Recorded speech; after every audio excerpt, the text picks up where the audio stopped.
So speaking of gear, let's get into some fake gear, okay? Which is basically our costume create. In our game, you get to collect items as you're going forward, as Chris mentioned, gear. We'll talk about that, and you'll see it today as you're playing and getting drops. And those things affect how your character looks, but you have ultimate control over it. You get to choose whether or not you want to show whatever piece you have collected in the past. So if I've collected 10 helmets and I find a new one with great stats, I can put on that new one with great stats and make it look like the one I chose a character create, or any other helmet that I've found throughout my adventuring career here. And what's been interesting is as we play and as we prove through play with this system, a lot of people have said, well, why isn't everything in character create? Why don't I have all my options there? And the simple answer is, well, we want to give you a reason for playing the game, right? It might seem counterintuitive because as a comic book hero, you're going to come with the concept, the idea of the character you want to be. But remember, your character has just started off. This is that starting story. This is your Batman Begins, where you're forming that character, right? You may be established in your own mind as far as you come in, but into the game, you're going through the journey of the DC Universe. And so because of that, we give you a lot of great starting options. These are places to begin. But all the loot drops that you're going to get in the game add to that. And remember, you can keep the style of any piece of loot you ever collect, so you continue to show how cool you are and how great you are because of the accomplishments you've done in the game, and that's reflected by your appearance. The goal ultimately is when you hit level 30, you've made that journey, you've now joined the ranks of the Justice League or the Society, you're someone, you matter, right? The next legend is you, and your gear reflects that. You can't be the next legend at character create, but you can be once you've actually accomplished it in the game, right, and shown what you can do. Perhaps I should have chosen a guy with hair. Yeah. Some of these are interesting without hair. Yeah, so this is basically, I have all these options for a helmet here. We go anywhere from, it was really important to us, because DC's been around for so long, 70 years, they have a history through the Golden Age, the Silver Age, the Modern Age of comics, and all of these ages had very different looks to them. So you can see we have a lot of very traditional, classic kind of things here, and some very contemporary looks as well. So let's get out of helmets here. I'm just going to choose this Spacefarer because I'm tech, and it has cool horns, kind of like a Viking helmet. Oh, is that why it's a little Viking for you? Yeah, because okay. You won't give me my Viking helmet at start. No, I gotta go earn it. All right, let's look at some shirts here. See, I've got all different kind of shirts. Let's go ahead and choose one that actually has some sleeves on it, which I just had a second ago. There we go. And if I actually go over to my body, I can choose the skin stuff that we have here too. So let's say I wanted to be chrome, or I wanted to be crystalline in some way. Maybe I want to be a cyborg and have some metal parts all over me. Demonic stuff here. A lot of different options that I can do. Lava's pretty cool, so I'm going to go ahead and do that.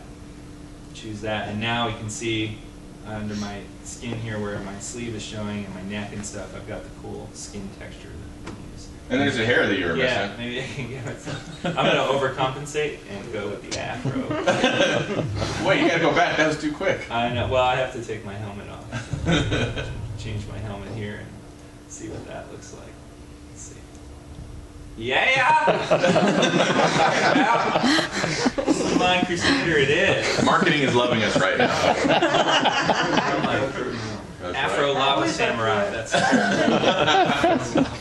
okay. Let's go down and take a look at some of the. Actually, I'm going to choose a helmet that you can see the face on, so that there you go, something a little better there. All right, so we'll go with that one. And let's go down to the back slot, so I can have all kinds of different options for capes and things like that. Maybe a backpack or a quiver, because I'm a bow guy. I think I might go with that quiver. Yeah, that's cool. So we also have various options for all the slots you can really think of here that matter. So and there's dozens and dozens of options per any given slot to start. But we want to make sure to give you a good thing to start off with. You have your powers from the exabytes you're going to get in the game. You feel like a hero or villain, but there's a lot of room to grow. There's a lot of places to go. And we'll also be showing off the iconic battle suits, which are the ultimate end of this sort of gear chase where you're going to try to make your character. But remember, if you just want to be a guy in a business suit with crazy cool hair or flame powers, you can do that. And you can get all the stats that you would deserve otherwise from that gear. Oh, yeah, sure. I'll do that. Oh, where did it go? You lost your... Schoolyard. There you go, little vest and sleeves, yeah. Elementary archer. Business on the chest, party on the arm. A mullet of costumes. Right. I never claimed to be an artist, so. Ooh, there you go. Yeah, all right, we'll go with street. There's some Jersey. Nice. There. Bam. If you were going to say that's Jersey Shore, I'm wondering what show You you're can watching. take the hero out of the streets, but you can't take the street out of the hero. Like, maybe right? it's the chains. Yeah, I'm just saying, it's got some style going on. So basically, I mean, I've got feet, pants, waist, hands, you know, can mix and match here any of the things that I found, or I've got a character create, and then when I get more stuff, as we said, you can add to that, those selections. And of course, you have control over the color of all of this, so Jens, you show how to change the color on the skin especially. I'm glad our art director is Yeah, here good thing the right character now. team's not here. They love it when Don't we ever do let this. Jens drive character creating. Especially when all of you guys film it, they're like, ah! All right, so go to Or they gear. are. I'm gonna go for the palette, and I can go in here and basically my primary color. I can choose, you know, anywhere on the scale here that I want. So let's go with like a blue, and then I can play around with intensity and brightness to get different kind of tones and things like that. So I'm gonna go with a little darker blue here. I like the black, but I'm gonna go with a different color for my accent here. Maybe not that. Purple but, chains, yeah. Keep gravitating toward that So purple. recently, New York Comic Con, Jim Lee talked about this direction and the 3-color setup since it's a very classic comic book. A lot of fans have said, well, I want to be able to color anything in any way. What we found actually is that by using this 3-color system, no matter what piece of gear you get, you look consistent, you look cool all the time. And in game, you'll be able to change those colors as we put the various features in through beta. So really, this is all about maintaining consistency and coolness with these characters so that you don't have patchwork people running all over the land. Also have like, check it out, I can change which one of these I actually want to use in what slot. So if I wanted to make the primary color, you know, a different one for this guy, I can wanted to make that more yellow. I can stay within my palette, but I can kind of choose how I want to assign that palette, customize it as I go. Exactly. So, a lot of customization in terms of color and mixing, matching the appearances that you have in the game. So the anatomy of DC Universe Online Character Create, everything from where you began, who your mentor is, how you fight in combat with your powers, with your movement, with your weapon skills, to the personality and the way that you animate and talk to other people in the world, all the way to your costume. This is a fully robust set of who you're going to be. But remember, you haven't even started, right? The adventure hasn't even yet begun. So what we'd like to do is actually jump to a character you guys will be playing in this tutorial, so we don't want to necessarily spoil it for you. But here you are within the Brainiac ship. Brainiac decided to pick up everybody who got infected by exobites, so he can pull those out of you, and it's your job to try to escape.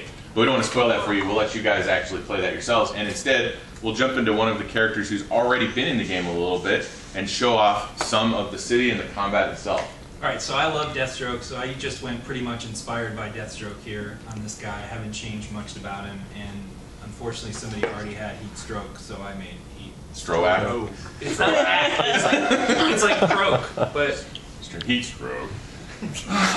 You're playing on the beta server, right? Yeah. Huh? You're playing on the beta server. yes, hence why every name I tried was taken. Flame Strike, no, taken. That's right. Flame Strike with 2 eyes, taken.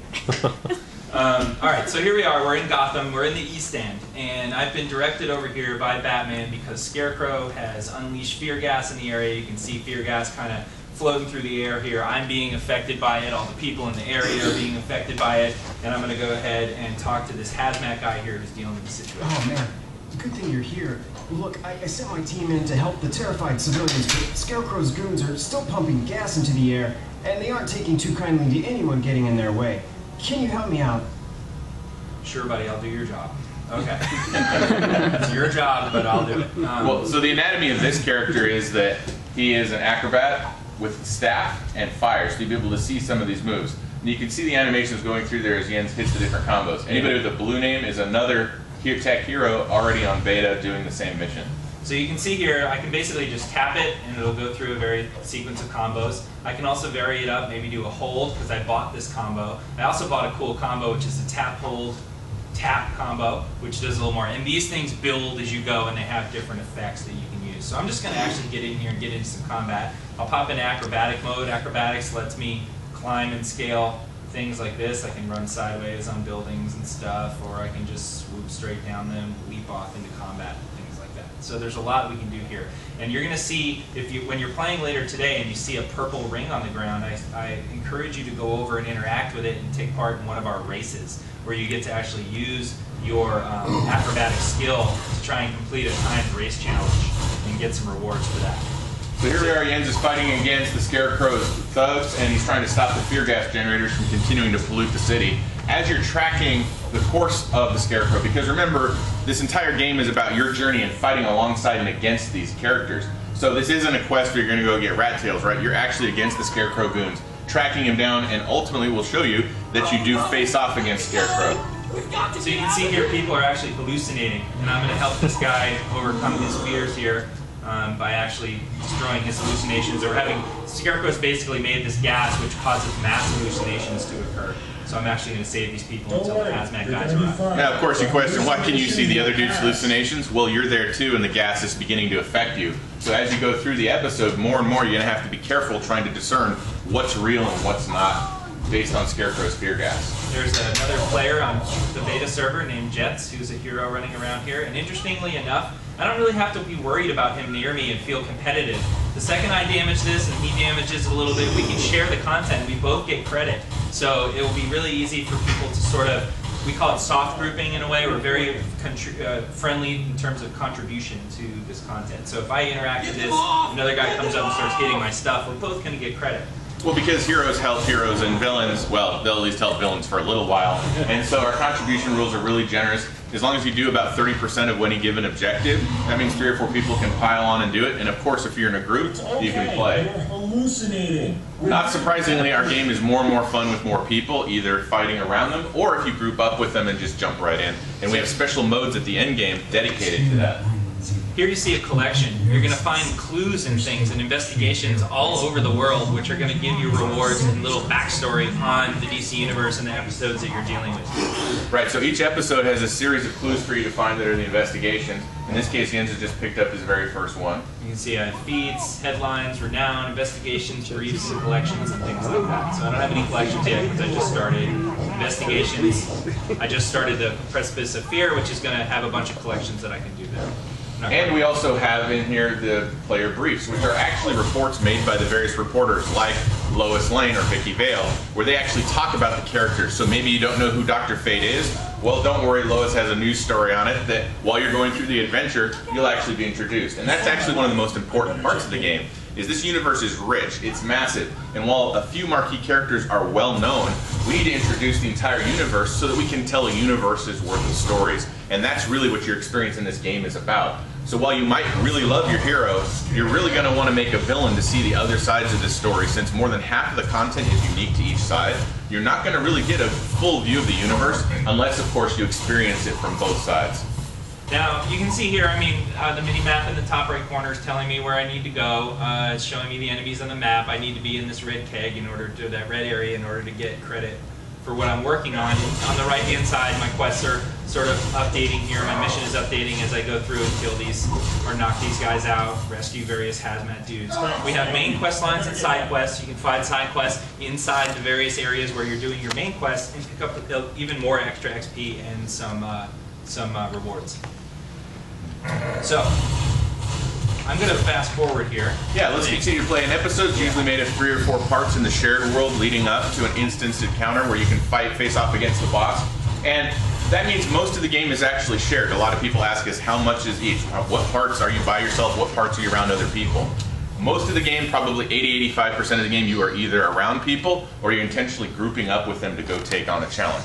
But we do reserve those special moments so that if you want to go up against Scarecrow and face that challenge on your own, you can do that, and the instance gives you the benefit for it. But if you want to invite a friend to help out and completely cheese Scarecrow, feel free to, right? It's about how you want to have fun at DC Universe Online. All right, so I'm going to fast forward. Normally I'd finish everything that was sort of around this keg, and I'd be directed to go to the next powder keg, which is over here. Which you can see the fear gas is continuing to grow and saturate, so even though you've defeated some of the goons, obviously Scarecrow's plans are continuing. It's very scary gas, too. You can see skulls coming up every once in a while, too. The gas Scary itself. gas. Thanks, that's a quote now.